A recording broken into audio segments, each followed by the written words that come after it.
परिचय। कैसे हो अमित? मैं बढ़िया हूं। तुम चिंता में दिख रहे हो, क्या बात है? कल मेरी बहन ने मुझसे एक सवाल पूछा और मैं उसका जवाब नहीं दे सका। क्या सवाल है? क्या मैं इसे हल करने में तुम्हारी मदद कर सकता हूं?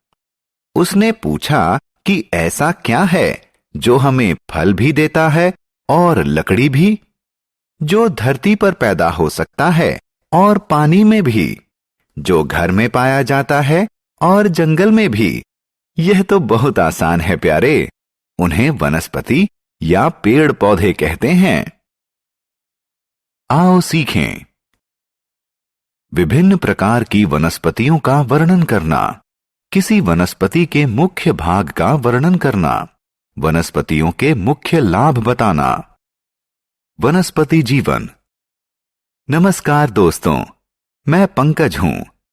क्या आप जानते हैं कि वनस्पति हमारे मित्र भी होते हैं, क्योंकि वो हमें भोजन और जीवन यापन के लिए जरूरी दूसरी कई सामग्री देते हैं। इसके अलावा वो हमें छाया भी देते हैं। वो भी हमारी तरह सजीव होते हैं। उन्हें अपने जीवित रहने और बढ़ने के लिए आहार और जल की जरूरत होती है। उनमें भी हमारी तरह विकसित और लंबे होने की योग्यता होती है। वनस्पतियों के प्रकार। बच्चों, हम अपने आसपास विभिन्न प्रकार के पेड़ पौधों को देखते हैं। हम देखते हैं कि कुछ पौधे लंबे होते हैं तो कुछ छोटे। जो पौधे बहुत लंबे और मजबूत होते हैं उन्हें पेड़ कहते हैं, जैसे आम, नारियल, नीम इत्यादि पेड़ हैं। जो पौधे पेड़ों से छोटे होते हैं उन्हें झाड़ियां कहते हैं, जैसे गुलाब या सूरजमुखी के पौधे। इनके अलावा कुछ वनस्पतियां बहुत छोटी होती हैं। इन्हें शाक कहते हैं। बैंगन और पालक शाक के उदाहरण हैं। बेल और लताएं। दोस्तों, यह जानकर आपको आश्चर्य होगा कि कुछ वनस्पतियां सीधी खड़ी नहीं हो सकती और उन्हें खड़े होने के लिए सहारे की जरूरत होती है। ऐसी वनस्पतियों को बेल और लताएं कहते हैं। बेल किसी सहारे के साथ बढ़ती है, जैसे कि मनी प्लांट। लताएं जमीन पर फैलकर बढ़ती हैं, जैसे कि कद्दू और तरबूज। वनस्पतियों के अंग। दोस्तों, आइए पौधों के विभिन्न अंगों की चर्चा करें।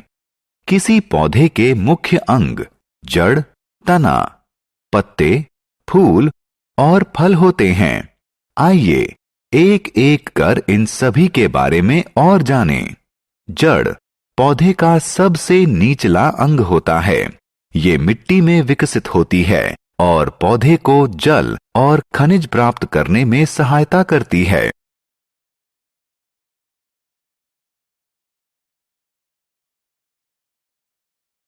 तना और पत्तियां। पौधे का अगला अंग तना होता है। पौधे के कठोर भाग को तना कहते हैं, जो जमीन के ऊपर उगता है। यह पत्ते, फल और फूल को वहन करता है। तना पौधों को सहायता भी देता है। दोस्तों, क्या आप जानते हैं कि तने का कौन सा भाग उन्हें फल तैयार करने में मदद करता है? बिल्कुल सही, पत्तियां करती हैं। पत्तियों का रंग हरा होता है और ये तने से उत्पन्न होती हैं। फूल और फल। दोस्तों, आइए अब हम पौधे के सबसे आकर्षक और सुंदर भाग यानी फूल के बारे में जानें। फूल विभिन्न रंगों और प्रकार के होते हैं, जैसे सूरजमुखी, गुलाब या डहेलिया इत्यादि। मैं जानता हूं कि आप में से ज्यादातर लोग फल पसंद करते हैं। पौधे के रसदार भाग को फल कहते हैं। फल विभिन्न आकार, प्रकार और रंग के होते हैं, जैसे केला, आम, सेब या संतरा।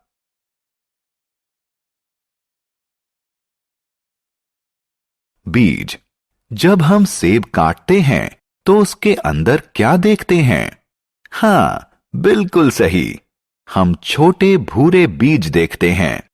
दूसरे फलों के अंदर भी बीज होते हैं, जैसे पपीता और आम। क्या आप जानते हैं कि नए पौधे का जन्म बीज से होता है?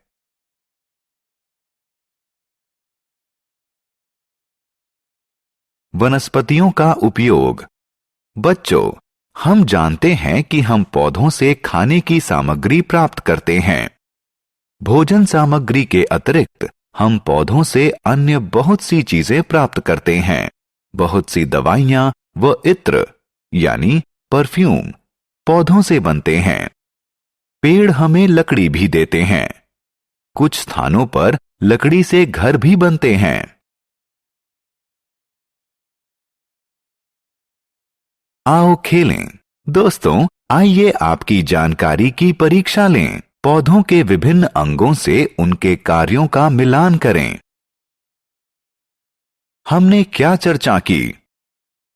हमारी ही तरह पौधे भी सजीव होते हैं। पौधे कई प्रकार के होते हैं, जैसे पेड़, झाड़ियां, शाक, बेल और लताएं। पौधे हमें भोजन, लकड़ी, तेल, दवाई और सांस लेने के लिए ताजा हवा देते हैं।